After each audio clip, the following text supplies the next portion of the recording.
സിന്ധു നദീജല കരാർ റദ്ദാക്കിയത് പിൻവലിക്കില്ല ഒരിക്കലും എന്ന് അമിത്ഷാ പറഞ്ഞതിന് പിന്നാലെ പാകിസ്ഥാൻ പ്രകോപനവുമായി രംഗത്തെത്തിയിരിക്കുകയാണ് ഇന്ത്യക്കെതിരെ. അത് എത്രമാത്രം നീതിയുക്തമാണ്?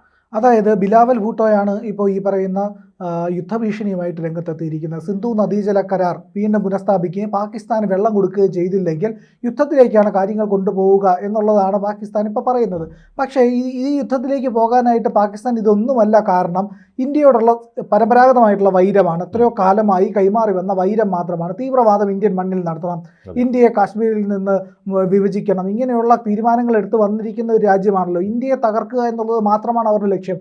നമുക്കറിയാം ഇറാൻ ലക്ഷ്യം വയ്ക്കുന്നത് എങ്ങനെ 2040 ഇസ്രയേലിനെ പൂർണ്ണമായിട്ടും നശിപ്പിക്കുമെന്നൊരു പ്രഖ്യാപനം നടത്തി ഒരു ക്ലോക്ക് ടവർ സ്ഥാപിച്ച് ആ മെമ്മോറിയലിന് പലസ്തീൻ സ്ക്വയർ എന്ന പേര് വിട്ട ഒരു രാജ്യമാണ് ഇറാൻ. എപ്രകാരം ഇറാനും ഈ പറയുന്ന ഇസ്രയേലും തമ്മിലുള്ള വൈരം നിലനിൽക്കുന്നുവോ അതുപോലെ തന്നെ ഇന്ത്യയും പാകിസ്ഥാനുമുള്ള വൈരം നിലനിൽക്കുന്നുണ്ട്. ഈ വൈരത്തിൻ്റെ അടിസ്ഥാനത്തിലാണ് ഈ പറയുന്ന പാകിസ്ഥാൻ ഈ പ്രസ്താവനകളെല്ലാം നടത്തുന്നത്. അവർക്ക് വെള്ളമോ കാര്യങ്ങളോ ഒക്കെ പ്രധാനമാണ്, ശരിയാണ്. പക്ഷേ അതിനപ്പുറത്തേക്ക് അവർ എടുക്കുന്ന നിലപാടുണ്ട്, തങ്ങളുടെ കാര്യം മാത്രം നടന്നാൽ മതി, ഇന്ത്യ എന്ന് പറയുന്ന രാജ്യം നശിച്ചു പോകട്ടെ എന്നുള്ള ഒരു നിലപാട്. അത് ഭീകരവാദത്തിന് അനുകൂലമായിട്ടുള്ള ഒരു നിലപാടാണ്.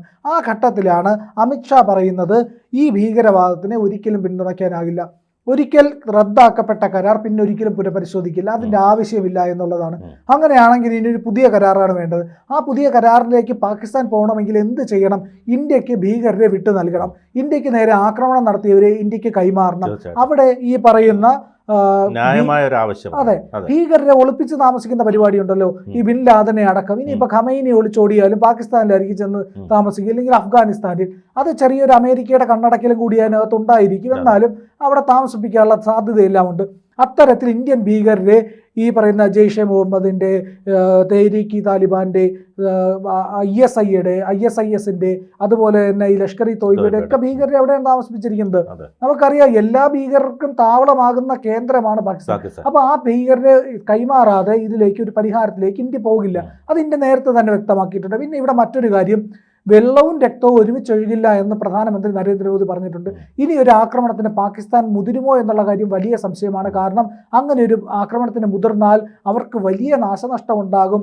ഇപ്പോൾ തന്നെ ഉണ്ടായ നാശങ്ങൾക്ക് വലിയ തോതിലുള്ള പണം ഇപ്പോൾ വിനിയോഗിക്കേണ്ടി വരുന്നുണ്ട്. എയർപോർട്ടുകൾ നവീകരിക്കുന്നതിന്, റഡാർ സിസ്റ്റം പുനഃസ്ഥാപിക്കുന്നതിനൊക്കെ. അതുപോലെ തന്നെ വിവിധ ഏജൻസികൾ പണം നൽകുന്നതിൽ ഇപ്പോൾ വിമുഖത കാണിച്ചിട്ടുണ്ട്. FATF എന്ന് പറയുന്ന financial action task force, FATF എന്ന് പറയുന്ന സംഘടന അന്താരാഷ്ട്ര സംഘടനയാണ്.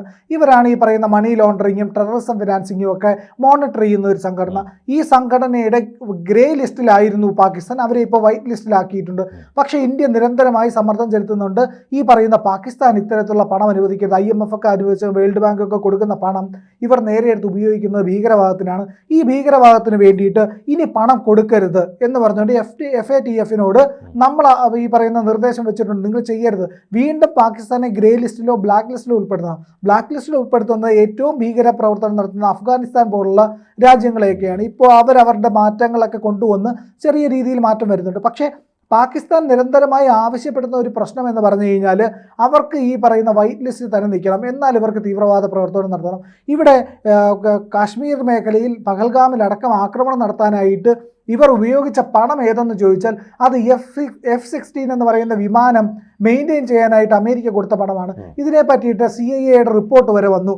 ഈ പാകിസ്ഥാന് അമേരിക്ക വിമാനങ്ങൾ മെയിൻറ്റെയിൻ ചെയ്യാൻ, അതായത് ശത്രുരാജ്യത്തിന് നേരെ ഉപയോഗിക്കാൻ പാടില്ല, പകരം ഭീകരവാദത്തിനെതിരെ ഉപയോഗിക്കണമെന്ന് പറഞ്ഞു കൊടുത്ത F-16 എന്ന് പറയുന്ന യുദ്ധവിമാനം എടുത്ത് ഇന്ത്യക്ക് നേരെ അടിച്ചവരാ. അപ്പോൾ ആ രാജ്യത്തിന് അത് മെയിൻറ്റെയിൻ ചെയ്യാൻ കൊടുത്ത പണമാണ് ഇവരെടുത്തിട്ട് പഹൽഗാമിലെ ഭീകരാക്രമണത്തിന് വേണ്ടി ചെലവഴിച്ചിരിക്കുന്നത്. ഇത് CIA കണ്ടെത്തി. അപ്പോൾ ഇങ്ങനെ അന്താരാഷ്ട്ര തലത്തിൽ ഈ പാകിസ്ഥാന് കിട്ടുന്ന പണം ഇവർ തീവ്രവാദത്തിന് ഉപയോഗിക്കുമ്പോൾ അത് തടയണമെന്നാണ് ഇന്ത്യയുടെ ആവശ്യം. അത് തടയുന്നതിന് വേണ്ടിയിട്ട് FATF-ന്റെ ഗ്രേ ലിസ്റ്റിലേക്ക് ആഡ് ചെയ്യണമെന്നും ഇന്ത്യ പറയുന്നുണ്ട്. ഇതിനെയൊക്കെ ബിലാവൽ ഭൂട്ടോ ശക്തമായിട്ട് എതിർക്കുന്നുണ്ട്. ഇപ്പം നമുക്ക് ഒരുപാട് വീഡിയോകൾ സാമൂഹ്യ മാധ്യമങ്ങൾ പ്രചരിക്കുന്നുണ്ട്. ഇനി അങ്ങോട്ട് കടുത്ത വരൾച്ചയാണ്, മഞ്ഞുകാലവും വരൾച്ചയുമാണ്. തർക്കമില്ല. അപ്പം കടുത്ത വരൾച്ചയും മഞ്ഞുകാലവുമാണ് വരാൻ പോകുന്നത്. അങ്ങനെ വരുമ്പോഴത്തേക്ക് ഇവരുടെ ഈ റാബി കോപ്സിന്റെ ഒരു ഈ പറയുന്ന വിളവെടുപ്പ് കാലഘട്ടം, റാബി വിളകളുടെ കാലഘട്ടത്തിലേക്കൊക്കെ പോവുകയാണ്.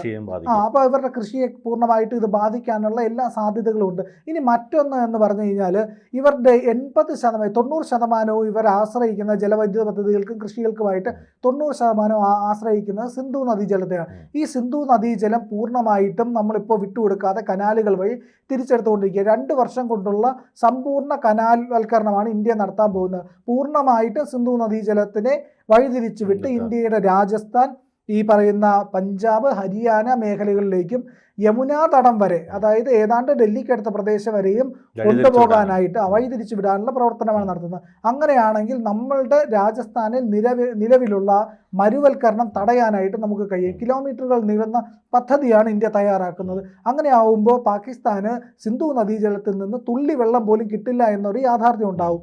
അത് പാകിസ്ഥാന് വലിയ പ്രശ്നങ്ങളുണ്ടാകും. കാരണം പാകിസ്ഥാനിലെ 10 പേരും 9 പേരും ഈ പറയുന്ന സിന്ധു നദീജലത്തെ ആശ്രയിച്ചാണ് ജീവിക്കുന്നത്. അപ്പോൾ അതുകൊണ്ട് തന്നെ അധികകാലം പാകിസ്ഥാന് ഇത്തരത്തിൽ പിടിച്ചു നിൽക്കാനാവില്ല. ഇന്ത്യ പറയുന്ന കാര്യത്തിനിട്ട് കീഴ്പ്പെട്ടേ പറ്റുള്ളൂ. അഥവാ കീഴ്പ്പെട്ടില്ലെങ്കിൽ എന്ത് ചെയ്യും? അവർ ഈ പറയുന്ന ആക്രമണത്തിലേക്ക് പോകും, ഡാമുകൾ തകർക്കാനും നമ്മളുടെ മേഖലകളിൽ ലക്ഷ്യം വെക്കാനും ഒക്കെ. അപ്പം നമ്മുടെ കയ്യിൽ വ്യോമ പ്രതിരോധ സംവിധാനങ്ങൾ കൃത്യമായിട്ടുണ്ട്. ഇങ്ങോട്ട് അടിച്ചു കഴിഞ്ഞാൽ നമ്മൾ അതെല്ലാം വെച്ച് പ്രതിരോധിച്ചതിന് ശേഷം അങ്ങോട്ട് കയറി അടിക്കും. അങ്ങനെ അടിക്കുന്നതോടുകൂടി പാകിസ്ഥാന് വലിയ പ്രശ്നമുണ്ടാകും. ഇപ്പോൾ തന്നെ കത്തി നിൽക്കുന്ന ആഭ്യന്തര പ്രശ്നങ്ങൾ കൂടുതൽ രൂക്ഷവും ഗുരുതരവുമാകുമെന്നുള്ള കാര്യത്തിൽ സംശയമില്ല. അതുകൊണ്ട് പാകിസ്ഥാൻ ഇപ്പോൾ നടത്തുന്ന പ്രകോപനങ്ങൾ പാകിസ്ഥാന് തന്നെ ഒട്ടും ഗുണകരമാവില്ല എന്നുള്ളതാണ് വിലയിരുത്തപ്പെടുന്ന കാര്യം. അതായത് ഇപ്പോൾ ഈ ഇറാൻ്റെയും ഇസ്രായേൽ ആക്രമണമൊക്കെ നടക്കുന്ന ഒരു കാലഘട്ടം കൂടിയാണ്. അമേരിക്ക ഇതിനെ മുതലെടുക്കാനുള്ള ഒരു ശ്രമം നടത്തില്ലേ? തീർച്ചയായും. പക്ഷേ അമേരിക്കയ്ക്ക് ഇപ്പോൾ ഉണ്ടാകുന്ന സാഹചര്യത്തിൽ ഇന്ത്യയും പാകിസ്ഥാനും തമ്മിൽ അടിക്കുന്ന അത്ര ഗുണകരമാവില്ല. കാരണം എന്തെന്ന് പറഞ്ഞു കഴിഞ്ഞാൽ, ഇനി ഇറാനെ ഏതെങ്കിലും ഒരു തരത്തിൽ ആക്രമിക്കേണ്ടി വന്നാൽ പാകിസ്ഥാനിലെ എയർ സ്പേസുകൾ, അതുപോലെ തന്നെ അവരുടെ വിമാനത്താവളങ്ങൾ, ഇതെല്ലാം തന്നെ അമേരിക്കയ്ക്ക് ഉപയോഗിക്കേണ്ടി വരും. അങ്ങനെ ഉപയോഗിക്കേണ്ടി വന്നാൽ അത് ഈ ഇന്ത്യയുമായിട്ടുള്ള യുദ്ധം വരുമ്പോഴത്തേക്കും ഉപയോഗപ്രദമല്ലാതായി മാറിയാൽ, ഇന്ത്യയുടെ ആക്രമണത്തിൽ റൺവേകളിലൊക്കെ വലിയ ഗർത്തമൊക്കെ രൂപപ്പെട്ട് കഴിഞ്ഞാൽ അമേരിക്കയ്ക്ക് അത് വലിയ തലവേദനയാവും. പിന്നെ ഈ പ്രദേശത്ത് നിന്ന് ഇറാനെ ആക്രമിക്കാനായിട്ട് മറ്റ് മാർഗ്ഗങ്ങൾ തേടേണ്ടി വരും. പാകിസ്ഥാൻ എന്ന് പറയുന്നത് അമേരിക്കയ്ക്ക് കയറി ചെന്ന് അടിക്കാൻ, അവിടെ നിന്നിട്ട് ഇറാനിലേക്ക് അടിക്കാൻ വളരെ എളുപ്പമുള്ള ഒരു സ്ഥലമാണ്. പക്ഷേ ആ പറയുന്ന സ്ഥലം ഉപയോഗപ്പെടുത്താൻ കഴിഞ്ഞില്ലെങ്കിൽ അത് അമേരിക്കയ്ക്ക് തന്നെയാണല്ലോ ഇത്രയും പണം മുടക്കിയിട്ട് ഉപയോഗിക്കാൻ കഴിയും. നമ്മളൊരു സ്ഥലം വാങ്ങിച്ചു പണം മുടക്കിയിട്ട്, എന്നിട്ട് നമുക്കത് ഉപയോഗിക്കാൻ കഴിയില്ലെങ്കിൽ നമുക്ക് നഷ്ടമാണല്ലോ. അതൊരു മോശമായ ഇൻവെസ്റ്റ്മെന്റ് ആയി പോയി നമ്മൾ വിചാരിക്കും. അത് തന്നെയാണ് അമേരിക്കയുടെ കാര്യത്തിലുള്ളത്. ഇനി ഇറാനും ഇസ്രായേലും തമ്മിലുള്ള പ്രശ്നം ഒന്ന് ശപിച്ച് അവിടെ ഒരു ഭരണമാറ്റമൊക്കെ വന്നു കഴിഞ്ഞാൽ ഒരു പക്ഷേ ഇന്ത്യയും പാകിസ്ഥാനും തമ്മിലുള്ള ഒരു അടി നടന്നു കഴിഞ്ഞാൽ അധികം അങ്ങോട്ട് അമേരിക്ക ഇടപെടാൻ സാധ്യതയില്ല. പക്ഷേ ഈ ലോകത്ത് യുദ്ധങ്ങളുടെ എണ്ണം വർദ്ധിച്ചു വരുന്നതും ലോക സമ്പദ് വ്യവസ്ഥയെ പ്രതികൂലമായി ബാധിക്കുമെന്നുള്ളത് കൊണ്ടും എല്ലാവർക്കും അങ്ങനെ താല്പര്യമൊന്നും കാണില്ല. ഈ മേഖലയിലുള്ളവർക്ക് പ്രത്യേകിച്ച്. ഇന്ത്യക്ക് തീരെയില്ല. പക്ഷേ പാകിസ്ഥാൻ അവരുടെ നിലപാടുകൾ തിരുത്തണം. അത് തിരുത്താതെ മുന്നോട്ട് പോകാനാവില്ല എന്നുള്ളത് ഇന്ത്യയുടെ പ്രഖ്യാപിത നിലപാടാണ്. അതിന് എത്ര പ്രകോപനം ഉണ്ടായാലും ശരി തന്നെ, ഏതൊക്കെ തരത്തിൽ ഇവർ ആക്രമിക്കാൻ നിന്നാലും ശരി തന്നെ, ഇന്ത്യയുടെ നിലപാട് തന്നെ അത് ഭീകരവിരുദ്ധ നിലപാടാണ്. അതാണ് അമിത്ഷാ വ്യക്തമായിട്ട് പറഞ്ഞത്. വെള്ളത്തിൻ്റെ കാര്യത്തിനകത്ത് തീരുമാനം ഉണ്ടാകണമെങ്കിൽ അത് പുനഃപരിശോധിക്കണമെങ്കിൽ അത് പുതിയ തലത്തിലേക്ക് എത്തണം. ഒന്നിൽ ഭീകരരെ വിട്ട് ഭീകരവാദം ഉപയോഗിച്ച് പാകിസ്ഥാൻ വരണം. അതൊരിക്കലും നടക്കാൻ പോകുന്നില്ല എന്നുള്ളത് കൊണ്ട് തന്നെയാണ് ഈ കരാർ ആത്യന്തികമായി റദ്ദായിരിക്കുന്നു എന്നുള്ളത് അമിത്ഷാ അക്കമിട്ട് നിരത്തി പറയുന്നത്. വേറൊരു കാര്യം, പാകിസ്ഥാനെ സംബന്ധിച്ചിടത്തോളം അവരുടെ ആയുധശേഖരങ്ങളുടെ ഒരു 25% ഇന്ത്യ നശിപ്പിച്ചു, ഭീകര കേന്ദ്രങ്ങൾ തകർത്തു. ഇനി യുദ്ധം എന്ന് അവർക്കൊരു പ്രഖ്യാപനം നടത്താമെന്നല്ലാതെ യുദ്ധത്തിലൊരു ഒന്നും നേടാൻ കഴിയില്ല. ഇല്ല, ഒരു കാരണവശാലും യുദ്ധത്തിലേക്ക് പോകാനുള്ള സാധ്യതയും വളരെ കുറവാണ്. കാരണം അങ്ങനെ പോയി കഴിഞ്ഞാൽ ഇവർക്ക് ഈ സാമ്പത്തിക ശേഷിയിൽ ഉണ്ടായിരിക്കുന്ന വൻ നാശം, അതിന് പിന്നാലെ ഇവരുടെ ഭീകര കേന്ദ്രങ്ങളിൽ ഉണ്ടായിരിക്കുന്ന നാശം, അവർക്ക് നമുക്കറിയാം 2016 ആക്രമണത്തിന് ശേഷം 2019 എടുത്തു. അതായത് 4 വർഷക്കാലം, 3.5 വർഷക്കാലത്തോളം അവർക്ക് എടുത്തിട്ടാണ് അവർക്കൊന്ന് നിവർന്നു നിൽക്കാൻ കഴിഞ്ഞത്. അത് കഴിഞ്ഞിട്ട് ഈ കോവിഡും കഴിഞ്ഞ് പിന്നെ ഇത്രയും കാലം പോയി 2025, ഏകദേശം 6 വർഷം കഴിഞ്ഞു അവർക്ക് ഒന്ന് തല നിവർത്തായി ഒരു ആക്രമണത്തിന് മുതിരാനായിട്ട്. അപ്പോൾ 2016 നിന്നും 2019 3.5 വർഷമാണെങ്കിൽ 2019 നിന്നും 2025 വരുമ്പോൾ ഏതാണ്ട് 6 വർഷത്തോളം ഉള്ള ഗ്യാപ്പ് വന്നു. ഇനി ഒന്ന് ആക്രമണത്തിൽ മുതിർന്നു കഴിഞ്ഞാൽ 6 ആയിരിക്കില്ല, ഒരു 16 വർഷമെങ്കിലും എടുക്കും പാകിസ്ഥാൻ ഒന്ന് നിവർന്നു നിൽക്കാനും അവരുടെ അവസ്ഥ ഒന്ന് മെച്ചപ്പെടാനും. കാരണം 1 കിലോ അരിക്ക് 1000 രൂപയ്ക്ക് അടുത്ത് വിലയുള്ള നാടാണ് പാകിസ്ഥാൻ. അത്രയ്ക്ക് ഇൻഫ്ലേഷൻ അവിടെ ഉണ്ട്. അവിടെ എണ്ണയ്ക്ക് അല്ലെങ്കിൽ ഈ പറയുന്ന ഇന്ധനത്തിന് വലിയ വിലയാണ്. ഊർജ്ജ പ്രതിസന്ധി നേരിടുന്നുണ്ട്. പോരാത്തതിന് വിഘടനവാദത്തിൻ്റെ ഭാഗമായിട്ട് സ്വാതന്ത്ര്യസമര പോരാളികളായിട്ടുള്ള ബലൂചിസ്ഥാനികൾ സ്വന്തം രാജ്യം വേണമെന്ന് പറഞ്ഞ് നിൽക്കുകയും കൂടെയാണ്. ആ ഒരു ഘട്ടത്തിൽ പാകിസ്ഥാന് ഇന്ത്യയോട് മുട്ടുന്നത് ഒട്ടും ഗുണകരമായിരിക്കില്ല. ഏതെങ്കിലും തരത്തിൽ സൈന്യത്തെ ഉപയോഗിച്ചുകൊണ്ട്, അതായത് കരസേന ഉപയോഗിച്ചുകൊണ്ട് ഒരു ആക്രമണമാണെങ്കിൽ നമ്മൾ ആ സൈന്യത്തെ ചിന്ന ഭിന്നമാക്കി കളയുമെന്നുള്ളതാണ്. അതിൽ എത്ര പേര് ജീവനോടുണ്ടാവും എന്നുള്ളതൊക്കെ പണ്ട് 71 ഏതാണ്ട് 70,000 80,000 10,000 ആൾക്കാരെ നമ്മൾ സ്വാതന്ത്ര്യം കൊടുത്ത് വിട്ടത്, അവരെ തിരിച്ചു വിട്ടത്. പക്ഷെ അങ്ങനെ വിടാനുള്ള ഒരു കരുണ പോലും കാണിക്കില്ല. അടിച്ചു തകർക്കുമ്പോൾ പട്ടാളക്കാരുടെ എണ്ണം വലിയതായിട്ട് കുറയും. അതോടുകൂടി ബലൂചിസ്ഥാനോടോ സിന്ധിനോടോ പിടിച്ചു നിൽക്കാൻ കഴിയില്ല. അതുകൊണ്ട് പാകിസ്ഥാൻ സമ്പൂർണ്ണ നാശത്തിലേക്ക് പോകും. ഈ വിടുവായത്തരം അല്ലാതെ പാകിസ്ഥാന് ഇതിനപ്പുറത്തേക്ക് കടക്കാൻ കഴിയില്ല എന്നുള്ള യാഥാർത്ഥ്യവും കൂടെ ഇവിടെ നിലനിൽക്കുന്നുണ്ട്.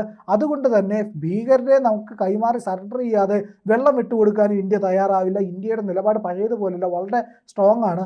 ആ ഘട്ടത്തിൽ നിൽക്കുന്നത് കൊണ്ട് തന്നെ ഈ ബിലാവൽ ഭൂട്ടോയുടെ വാക്കുകളെല്ലാം വെറും പാഴ്വാക്കുകളായി മാറും എന്നുള്ളതിൽ മാത്രമേ ഉള്ളൂ കാര്യം. യുദ്ധപ്രഖ്യാപനമൊക്കെ സ്വപ്നം കാണാനേ പാകിസ്ഥാൻ നിവൃത്തിയുള്ളൂ, ആക്രമിക്കാൻ നിവൃത്തിയില്ല. കൂടുതൽ വാർത്തകളും വിശേഷങ്ങളും നിങ്ങളിലേക്ക് എത്താൻ ABC മലയാളം സബ്സ്ക്രൈബ് ചെയ്യുക, ബെൽ ബട്ടണും അമർത്തുക.